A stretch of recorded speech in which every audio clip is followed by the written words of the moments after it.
What's up guys, here I have the new iPhone SE in the shell of an iPhone 8 with the processing power of an iPhone 11, iPhone 11 Pro, and all this for $399.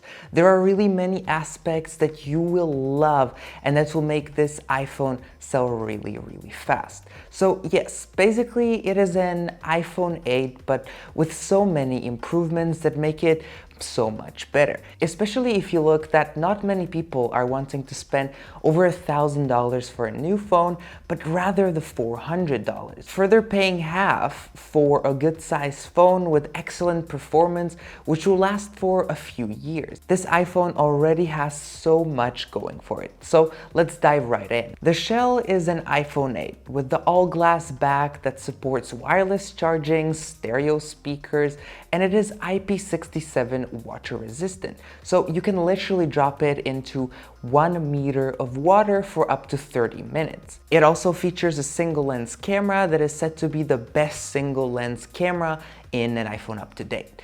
And you can choose from white, red, and black colors, as well as storage options from 64 gigabytes all the way to 256. So of course, with the iPhone you are getting more screen real estate going from the original SE, Touch ID remains, and you still have the thick bezels, which in comparison to the iPhone 11 look a little bit oldish, but it has the original iPhone design. Of course, many people will miss the headphone jack that is now officially gone. So on the outside, it is almost identical to the iPhone 8 with a few changes here and there. But it is on the inside where there are the most changes. You are getting the A13 Bionic chip, which is the same one you get in the iPhone 11 lineup, which already can cost you up to 3 times more.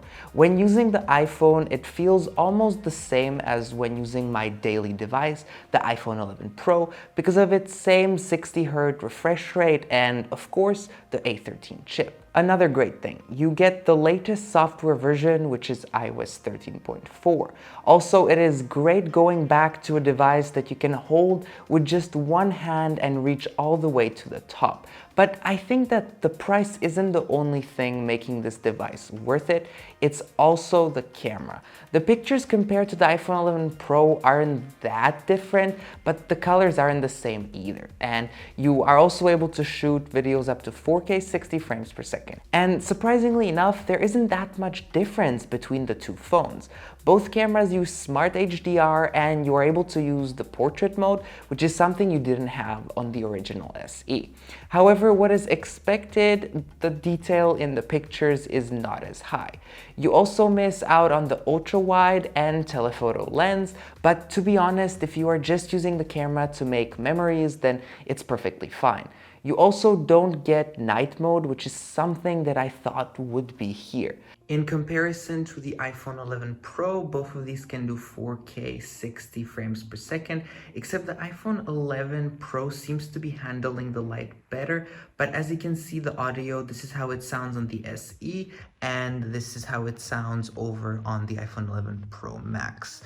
Now on the flip end, the iPhone SE 2 can only do 1080p with the front camera, while this one can do 4K on the front. So as you can see, there's a little bit of a difference, but both seem to be doing quite good in video, and the sound is about the same. So audio-wise, about the same, but picture-wise, I really prefer the iPhone 11 Pro, but of course, the SE has only 1080p.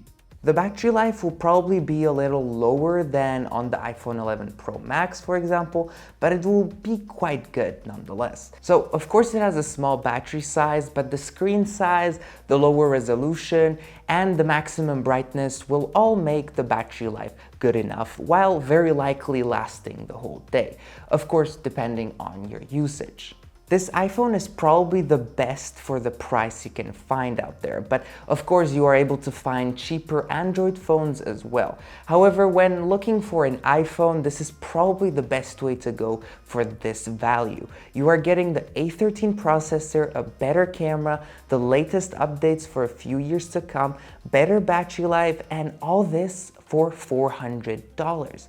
Many people I know still have the original SE, so this iPhone will definitely be the way to go for so many people out there.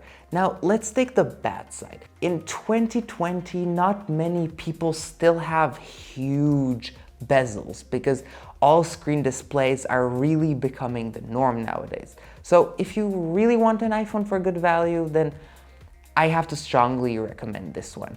It has everything you really need with so many upgrades coming from anything below the iPhone 8.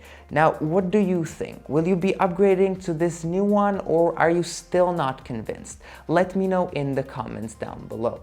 Well, if you enjoyed the video, then you know what to do. Please leave a like, subscribe, and hit the bell to stay notified when I release my next video. Follow me over on Twitter for more frequent updates. The link is also in the description below. Also, if you missed my previous video, then please click the card shown up here. Okay, take care, and I'll see you in my next video.